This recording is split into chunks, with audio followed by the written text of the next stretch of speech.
तो नमस्कार प्रिय विद्यार्थियों, एक बार फिर से आप सभी का स्वागत है आपके अपने YouTube चैनल समग्र शिक्षा MP09 पर।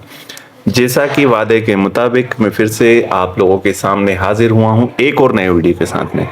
जैसा कि हमने पहले वीडियो में आपकी कक्षा 8 की गणित चैप्टर नंबर 1 में जो आपका संवृत नियम था वो हमने पढ़ लिया है।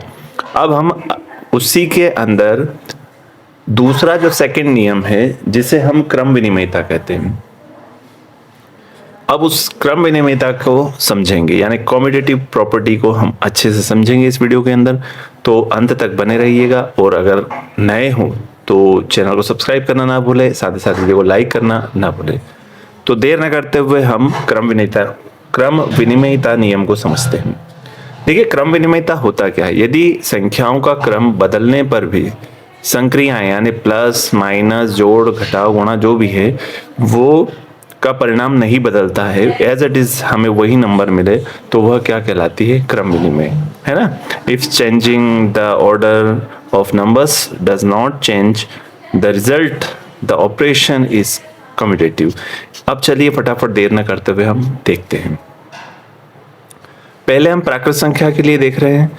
तो प्राकृत संख्या में हम देख रहे हैं योग यानी एडिटिव प्रॉपर्टी देख रहे हैं। तो देखिए, अगर मैंने एक प्राकृत संख्या 2 ली और मैं एक प्राकृत संख्या 3 लेकर जोड़ रहा हूं, वहीं मैंने उसी 2 और 3 के क्रम को चेंज किया। पहले मैंने 2 + 3 किया, फिर मैं 3 + 2 करके देखता हूं, तो यहां पर मेरे हाथ में आता है 5। हालांकि देखो दोनों नेचुरल नंबर ही मिलेंगे मुझे, तो यहां पर भी मुझे 5 मिल रहा है और यहां पर भी मुझे 5 मिल रहा है। तो मैं कह सकता हूं कि क्रम विनिमयता में प्राकृत संख्याएं योग में क्रम विनिमय है। मैं कह सकता हूं इस चीज को, बिल्कुल। अब सेकंड हम देखते हैं व्यवकलन में। व्यवकलन यानी सब्सट्रैक्शन में देखते हैं क्या होता है। तो मैंने एक नंबर लिया 5 और 3, मैंने इसको माइनस करके देखा, क्या मिला मुझे, +2। लेकिन वहीं मैंने 3, अब इसका क्रम चेंज किया मैंने, यानी मैंने चेंज कर दिया। पहले 5 में से 3 को माइनस किया, उसके बाद मैंने 3 में से 5 को माइनस किया, तो मुझे मिला 2 और इधर मुझे मिला -2, जो कि एक इंटीजर है। लेकिन ये तो नेचुरल नंबर, क्योंकि हम प्राकृत संख्या का देख रहे हैं, तो मुझे प्राकृत संख्या ना मिलते हुए मुझे इधर इंटीजर मिला। यानी मैं कह सकता हूं, या सीधा सा मैं कहूं कि इधर +2 मिला, इधर -2, जो कि दोनों बराबर नहीं है। तो मैं सीधा कह सकता हूं कि प्राकृत संख्याएं व्यवकलन में क्रम विनिमय नहीं है, क्योंकि मुझे बराबर नहीं मिला। अगला अब मैं गुणन में करके देखता हूं। तो गुणन में देखते हैं, मैंने एक नंबर लिया 5 और उसका मल्टीप्लाई मैं 2 के साथ करवा रहा हूं। तो 5 × 2 यानी 5 का गुणा जब मैं 2 करवा रहा हूं तो 10, जो कि एक नेचुरल नंबर मिल रहा है मुझे। वही मैं क्रम को चेंज कर रहा हूं, 2 × 5 कर रहा हूं, यहाँ पर 2 का गुणा मैं 5 से कर रहा हूं, तब भी मुझे 10 ही मिल रहा है। तो मैं कह सकता हूं कि ये क्रम विनिमय है, यानी प्राकृत संख्याएं गुणन में क्रम विनिमय होंगी, इसका ये अर्थ होता है। अगला मैं ये डिवाइड करके देखता हूं, यानी भाग में करके देखता हूं। तो मैंने 4 को 2 से डिवाइड करवाने का प्रयास किया और वही मैं 2 को 4 से डिवाइड करूंगा, तब भी मुझे यहाँ पर 2 मिलता है, लेकिन यहाँ 0.5 प्राप्त होता है। तो यहाँ मैं कह सकता हूँ कि भाग में प्राकृत संख्याएं क्रम विनिमय नहीं है। चलिए बढ़ते हैं हम नेक्स्ट हमारी पूर्ण संख्या की ओर। तो देखिए, पूर्ण संख्या को हम देखते हैं पहले योग में। तो मैंने एक क्योंकि पूर्ण संख्या हमारी होल नंबर जो है 0 से स्टार्ट होते हैं, तो मैंने एक 0 लिया है। आप कोई सा भी नंबर लेकर देखिएगा। तो 0 में मैंने +1 किया, मतलब एक ऐड किया, तो मुझे वापस 1 मिल गया। और वही क्रम चेंज करके मैंने 1 में 0 ऐड किया तो मुझे 1 मिला, यानी वो भी एक होल नंबर है। तो मैं कह सकता हूँ कि पूर्ण संख्या योग में क्रम विनिमय है। ओके, चलिए अब व्यवकलन यानी सब्ट्रैक्शन में देखते हैं हम। तो मैंने वही 0 लिया, 0 को मैंने -0 में से मैंने 1 को माइनस करके देखा, और वही मैंने क्रम को चेंज करके 1 में से 0 को माइनस करके देखा।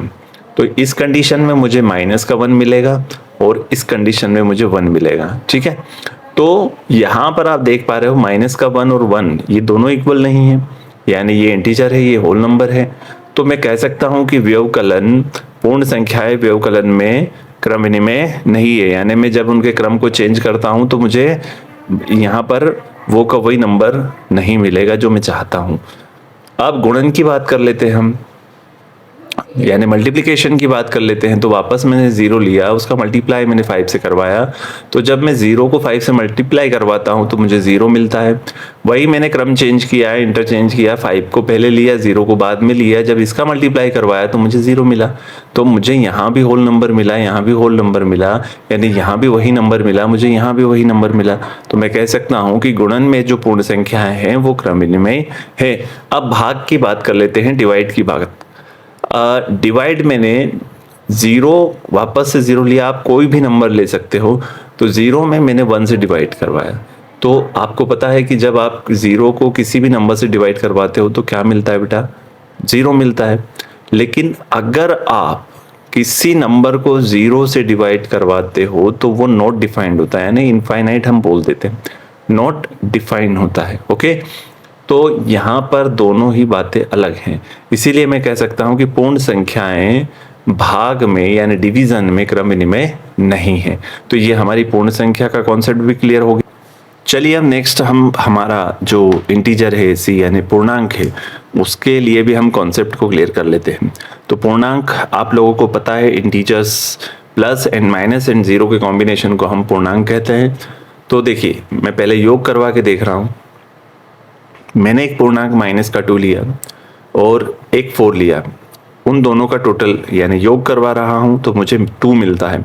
लेकिन मैंने जब इंटरचेंज किया, 4 पहले -2 बाद में लिया, तब मुझे 2 मिल रहा है, जो कि एक क्या है, इंटीजर है। तो मैं कह सकता हूं कि पूर्णांक योग में क्रम विनिमय है। ठीक है, अब व्यवकलन करके देख लेते हैं हम। तो सब्ट्रैक्शन करके देखते हैं। मैंने 5 लिया, उसको मैंने -3 से करवाया, -3 जो कि एक क्या है, इंटीजर है, तो मुझे क्या मिलता है, 8 मिलता है। अब मैं इंटरचेंज कर रहा हूँ, -3 मैंने पहले रखा है और -5 मैंने बाद में रखा है। तो देखिए अब यहां पर साइन चेंज आया है। हाँ, हम ये डिसाइड नहीं करेंगे कि ये डिसाइड कभी नहीं करेगा कि अगर यहाँ पर इंटीजर आ रहा है और यहाँ पर भी इंटीजर आ रहा है तो मैं कह दूं कि इंटीजर्स व्यवकलन में क्रम विनिमय है, ऐसा नहीं। मुझे जो नंबर यहाँ मिला है वही का वही नंबर मुझे यहाँ मिलना चाहिए विदाउट एनी साइन चेंज। तो देखिए 8 यहाँ प्लस का है लेकिन यहाँ मुझे माइनस का मिला है। ठीक है, तो 8 अगर प्लस का है और इधर माइनस का है तो दोनों इक्वल तो नहीं होंगे, इक्वल हो ही नहीं सकते। तो मैं कह सकता हूं कि व्यवकलन यानी सब्ट्रैक्शन में आपका जो पूर्णांक है, इंटीजर है, वो क्रम विनिमय नहीं है।